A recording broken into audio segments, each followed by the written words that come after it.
Hello my dear students, आज हम अगली क्लास एम्फीबिया और इसके साथ ही रेप्टिलिया, हम दोनों क्लासों को पढ़ेंगे। तो पहले हम लेते हैं क्लास एम्फीबिया। एम्फीबिया के कैरेक्टर्स।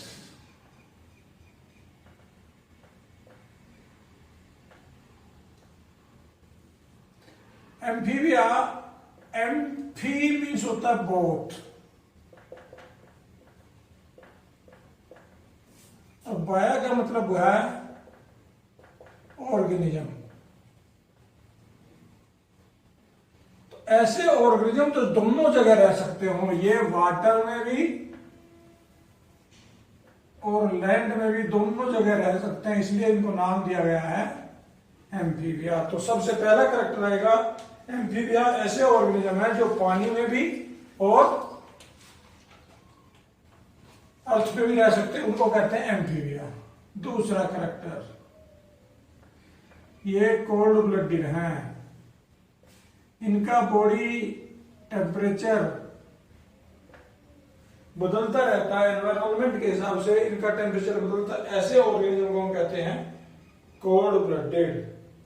एम्फीबिया संख्या में बहुत कम है, लगभग 3900 के आसपास इनकी स्पीसीज पाई जाती है। Approximately 3900 species are noticed of the amphibia. ये पानी में भी रह सकते हैं और वार्मर क्लाइमेट में अर्थ पे भी रह सकते हैं। ज्यादातर में head and trunk body part होता है, टेल जनरली नहीं होती, कुछ में टेल है। टेल जनरली में एब्सेंट है, लेकिन कुछ ऐसे भी हैं जिनमें, जैसे एक स्पेशल इनकी क्लास आती है यूरोडिला। यूरो का मतलब टेल ही होता है, यूरोडिला में टेल है। चौथा, इनमें जो टेट्रापोड है, ये वास्तव में सारे टेट्रापोड का मतलब वो होता है 2 पेयर्स ऑफ लिम्स। अब आगे हम जितने पढ़ेंगे ये सारे ही टेट्रापोड आएंगे। रेप्टिलिया भी टेट्रापोड है, इसी तरह से एविज भी टेट्रापोड में आएंगे, मैमल्स भी टेट्रापोड में आएंगे। इनमें जो स्किन है वो स्मूथ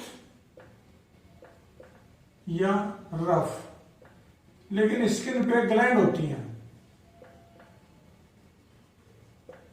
स्किन वगैरह नहीं होते, स्किन पे ग्लैंड होती हैं।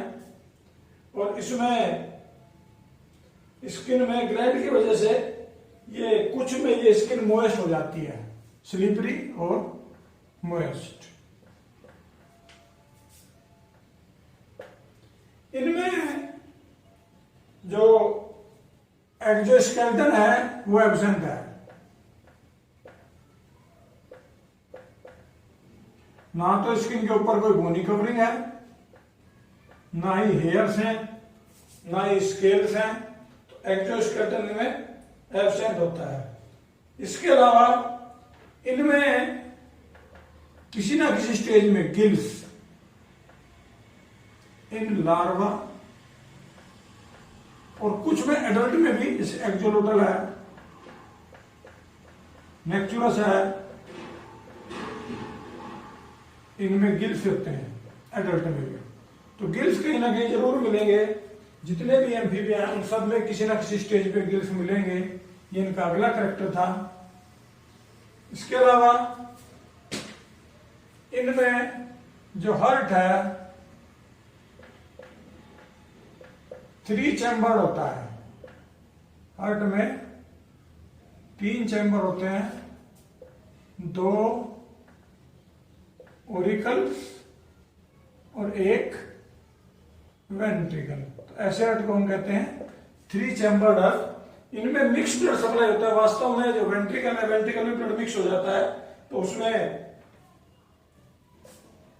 रेस्पिरेशन के लिए सारे ऑर्गन में सब तरह से रेस्पिरेशन होता है। क्यूटेनियस भी है, स्किन के द्वारा होता है। बक्कोफेरिंग्स के द्वारा होता है, इसको बक्कोफेरिंजियल कहते हैं।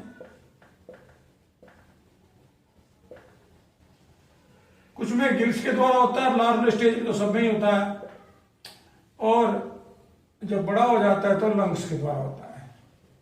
ये इसके रेस्पिरेटरी ऑर्गन है। तो ज्यादातर इनमें लंग्स के द्वारा या स्किन के द्वारा रेस्पिरेशन होता है। इसके बाद अगला कैरेक्टर आता है इनमें पोर्टल सिस्टम। पोर्टल सिस्टम आप सर्कुलेटरी सिस्टम में पढ़ेंगे। पोर्टल सिस्टम एक ऐसा सिस्टम है जिसमें आर्टरी दोबारा से, पहले आर्टरी से ये कैपिलरी बनेगी, ये कैपिलरी फिर इधर जुड़ के वेन्यूल बनाएंगी, फिर ये वेन बना देंगी, और ये वेन फिर आगे जाके कैपिलरी बना देती है। ये सिस्टम कहलाता है पोर्टल सिस्टम। इसमें पोर्टल सिस्टम वेल डेवलप्ड है। एक रीनल पोर्टल सिस्टम,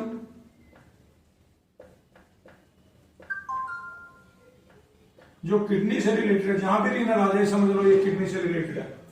और दूसरा जो पोर्टल सिस्टम है वो हिपेटिक पोर्टल सिस्टम, जो हमारे लीवर से रिलेटेड है। ये दो तरह के पोर्टल सिस्टम इसमें वेल डेवलप्ड है। हम पढ़ेंगे आगे, ये धीरे धीरे कम डेवलप हो जाएंगे। वेल डेवलप्ड, ये दो तरह के पोर्टल सिस्टम वेल डेवलप्ड होते हैं। इसके अलावा इनमें जो किडनी है, एक्सक्रीटरी ऑर्गन, मीजोनेफ्रिक है। हम पढ़ेंगे हमारे अंदर मेटानेफ्रिक होते हैं। ये मीजोनेफ्रिक किडनी है, हमारी तरह इनमें नेफ्रॉन इस तरह से स्ट्रक्चरल यूनिट नहीं होती। और इनमें एक अलग चीज है क्लोएका। क्लोएका एक ऐसा पार्ट है जहां को सारा बॉडी में से यूराइन भी, फेकस भी और गैमेट्स वगैरह भी उसी में से निकलते हैं। ये कॉमन ओपनिंग है। इसमें तीनों सिस्टम खुलते हैं। रिप्रोडक्टिव सिस्टम भी उसी में खुलेगा, एक्सक्रीटरी सिस्टम भी उसी में खुलेगा, और डाइजेस्टिव सिस्टम भी उसी में खुलेगा। ये सारा के सारे उसी में खुलेंगे, तो इसलिए इसको हम कहते हैं क्लोएका। आगे एक्सटर्नल ईयर इनमें नहीं होता। एक्सटर्नल ईयर एब्सेंट, इंटरनल होता है।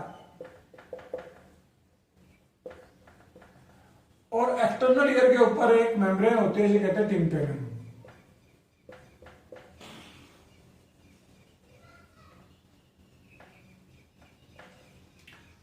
आंख में निक्टिटेटिंग मेम्ब्रेन होती है, जो आंख की प्रोटेक्शन करती है, जिसे पानी में ये देख लेते हैं, इजीली पानी में आंख खोल के इजीली देख लेते हैं। इसके अलावा आईलिड भी होती हैं।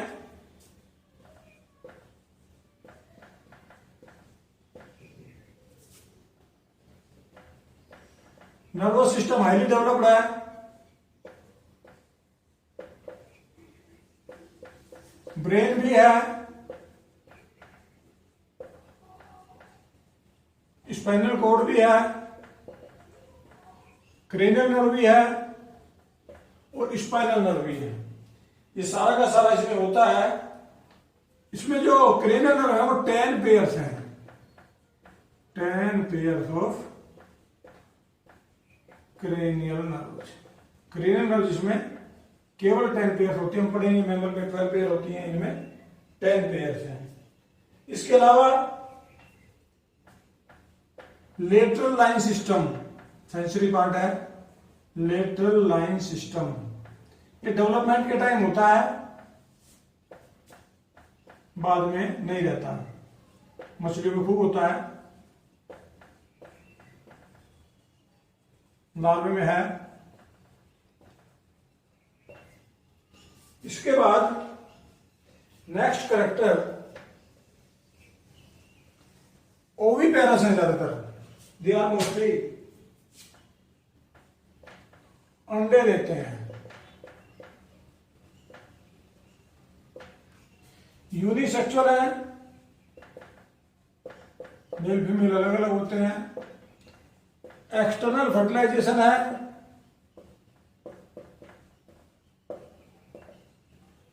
लार्वा बनता है। ऐसे डेवलपमेंट को हम कहते हैं इनडायरेक्ट डेवलपमेंट। जब लार्वा बने तो इनडायरेक्ट, लार्वा ना बने तो डायरेक्ट। रिप्रोडक्शन पानी में करते हैं, रिप्रोड्यूस ओनली इन वाटर। अंडों के ऊपर कोई कवरिंग नहीं होती, जिस तरह बर्ड्स में एक सेल होती है, तो इनके अंडों के ऊपर कोई सेल नहीं होती, कोई कवरिंग नहीं होती। तो ये इसके बाद ये रिप्रोडक्शन के बाद ये पानी में से बाहर आ जाते हैं, लेकिन रिप्रोडक्शन केवल पानी में होगा। इनमें मेल में कोई रिप्रोडक्टिव ऑर्गन नहीं होता।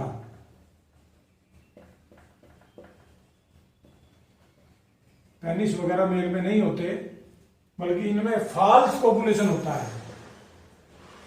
False copulation. एग्जाम्पल अगर इसकी हम बात करें,